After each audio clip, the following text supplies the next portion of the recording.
ఓం శ్రీ గురుభ్యో నమ గం గణాధిపతయే నమ. ఈరోజు మనము మార్చి మాస ఫలితాలలో అంతర్భాగంగా అన్ని పక్షాలకు ఈ పక్షంలో జరుగు అలాగే మాసంలో జరుగు మార్పులను, గ్రహాల అనుకూలతను, వ్యతిరేకతను చూసుకొని భావాలు విశ్లేషించటము, ఏది మనకు మంచిగా జరుగుతుంది చెడగా జరుగుతుంది తెలుసుకుందాము. గ్రహస్థితి తీసుకున్నట్లయితే శుక్రుడు వచ్చేసి మేషరాశిలో ఉన్నారు. గురువు వచ్చేసి మిథున రాశి సంచారం వక్రత్యాగం అయిపోయింది. కేతువు చంద్రుడు వచ్చేసి సింహరాశి సంచరిస్తున్నారు. కుజుడు రాహువు బుధుడు వచ్చేసి ఈ యొక్క కుంభరాశిలో సంచరిస్తున్నాడు. శని రవి శుక్రుడు వచ్చేసి మీనరాశిలో ఉన్నారు.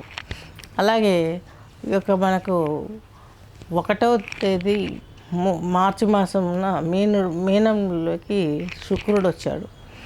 ఆ మాసం మొత్తం అక్కడే ఉన్నాడు.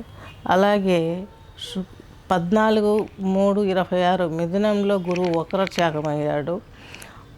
14/4/26 రవి మీనరాశిలోకి రవి వచ్చారు.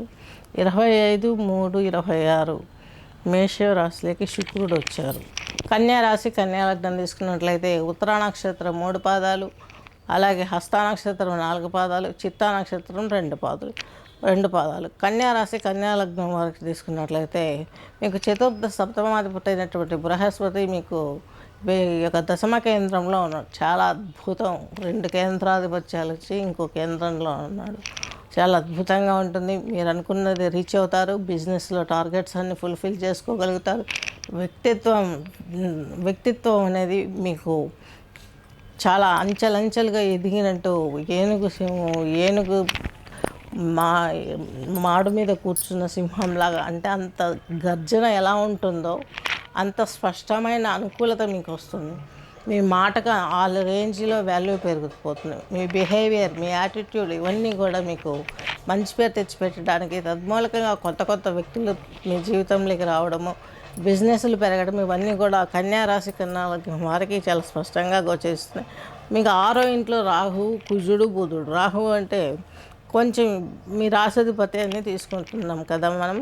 చక్కగా ఇక్కడ 6th హౌస్లో ఉండడం మూలంగా చక్కని బాగుంటుంది, అనుకూలత ఉంటుంది. ఆయన ఇచ్చే ఇబ్బంది ఏం లేకుండా మీరు చేసేది తాత్కాలిక భక్తి అయినా ఆయన మంచి భక్తిని ఇస్తాడు. టెంపుల్స్ వెళ్ళే అవకాశం కల్పిస్తాడు. కుజుడు వచ్చి తృతీయాధిపతి, అష్టమాధిపతి, రాహుతో కలిసి ఉన్నాడు, బుధునితో కలిసి ఉన్నాడు. వీరిపైన గురువు దృష్టి ఉంది, భాగ్య దృష్టి ఉంది. ఈయన మీకు 4వ ఇంటాధిపతి, అలాగే సప్తమాధిపతి. ఈ గురువు కన్యారాశి కన్యాలగ్నం వారికి ఈయన దృష్టి ఉండడం అనేది సెల్ఫ్గా మాతృమూర్తి కానీ తల్లి కానీ ఎక్కువగా మీకు ప్రోత్సాహకరంగా ఉండి ప్రోత్సహించి మీ పనులు మీరు నిర్విఘ్నంగా పనిచేసేటందుకు సహకరిస్తూ సలహాలు ఇస్తూ ఉంటారు. అవి పాటించండి, లేకపోతే ఇబ్బందులు ఏర్పడే అవకాశం ఉంటుంది. ఎందుకంటే కుజరగులు ఉన్నారు కాబట్టి ఈ మాసంలో మీకు మీ యొక్క 6వ ఇంట్లో రుణ ఒత్తిడి ఒక్కొక్కసారి పెరిగిపోతుంది. దాని నుంచి మీరు బయటపడాలంటే చక్కగా మీ పనులలో మీరు ప్రొసీడ్ అవుతూ చక్కని జీవితాన్ని అందిపరచుకోవడానికి ట్రై చేయండి. మిమ్మల్ని మీరు ప్రొటెక్ట్ చేసుకోవాలి. అలాగే సిబ్లింగ్స్తో బాగుండాలి. అష్టమ భావానితో కూర్చున్నటువంటి గ్రహం కుజుడు ఉన్నాడు కాబట్టి రాహువుతో బుధునితో నపుంసక గ్రహమైనటువంటి బుధునితో కలిసి ఉన్నారు కాబట్టి మీకు వచ్చే ప్రాబ్లమ్స్ ఏంటంటే అభద్రతా భావం వస్తుంది.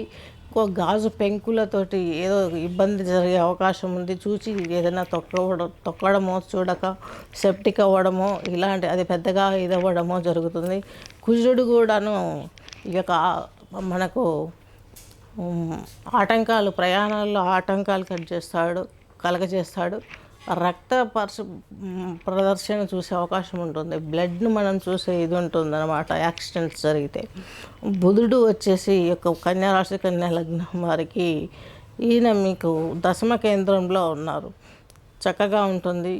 గురు వీక్షణ కూడా మీకు రాహు బుధ కుజది ఇంతవరకు చెప్పాను కదా, దాని నుంచి మీరు బయటపడడానికి ఆయనే వీక్షణ చేస్తున్నారు కాబట్టి ఆ గురువునే మీరు చాలా అద్భుతంగా ఆరాధించినట్లయితే ప్రతి గురువారం రోజు కన్యారాశి కన్యాలగ్నం వారు కనీసం ఒక హాఫ్ కేజీ శనగలు ఉడికించి ఆ దేవుని దగ్గర, గురువు అంటే రాఘవేంద్ర స్వామి కావచ్చు, సాయిబాబా టెంపుల్ చూసుకుంటే వాడవాడకు ఉన్నాయి, అక్కడైనా పంచివేసి ఉపశాంతి చేసుకున్నట్లయితే ఈ యొక్క కన్యారాశి కన్యాలగ్నం వారికి చాలా మేలు జరుగుతుంది. స్వస్తి.